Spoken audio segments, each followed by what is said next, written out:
Chào bạn, có một khán giả thấy mình luôn luôn nói xấu về Trung Quốc, cho nên hy vọng mình có thể nêu ra một cái tốt của văn minh Trung Hoa.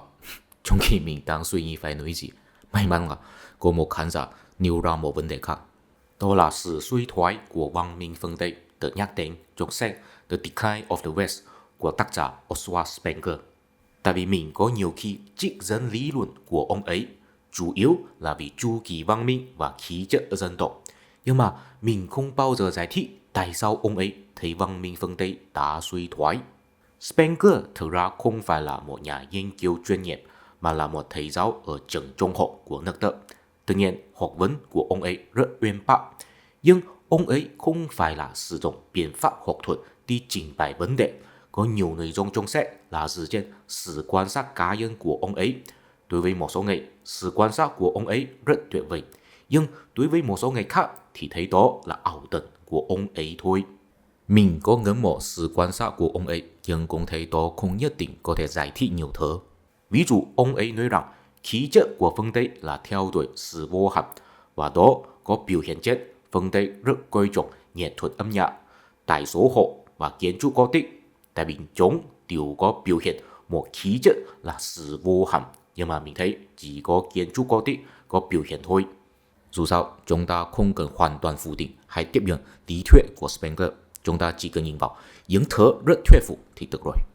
Theo Spengler có nói phương Tây đã suy thoái rồi, thì chúng ta vẫn phải học tập phương Tây không?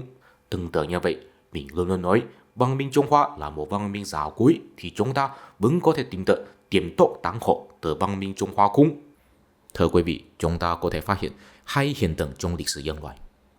Đầu tiên, khi một văn minh mới thay thế một văn minh cũ, thông thường là văn minh mới có kế thừa một số thứ từ văn minh cũ, nhưng có phát triển ra một số thứ là thiếu phát triển trong văn minh cũ, vì vậy có thể thay thế văn minh cũ.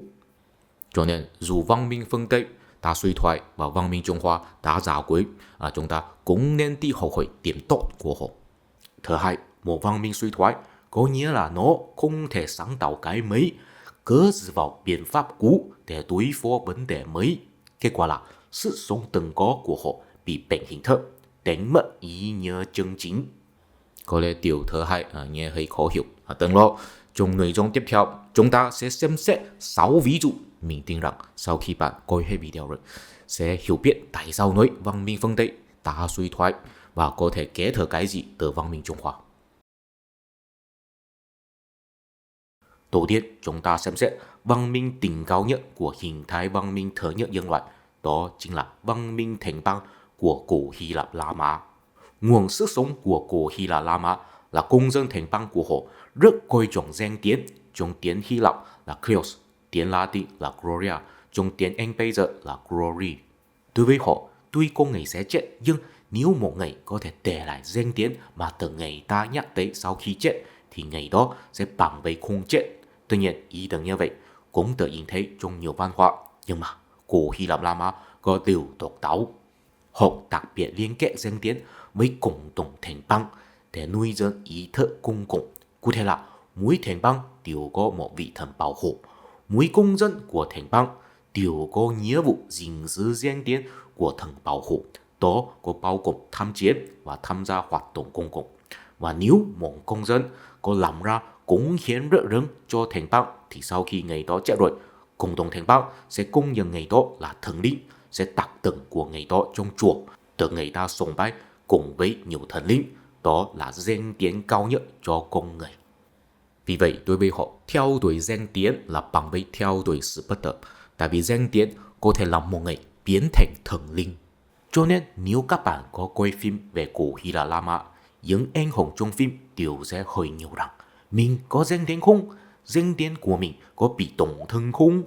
Có thể nói rằng nguồn sức sống của cổ Hy Lạp La Mã là công dân thành bang vì theo đuổi danh tiếng, vì muốn được cộng đồng thành bang công nhận có danh tiếng, cho nên sẽ nỗ lực làm ra sự nghiệp vĩ đại cho thành bang. Cho nên thành bang có thể phát triển.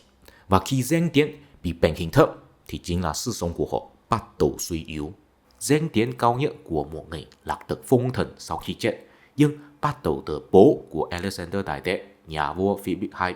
Nhiều nhà vua Hy Lạp đều có từ phong thần khi còn sống.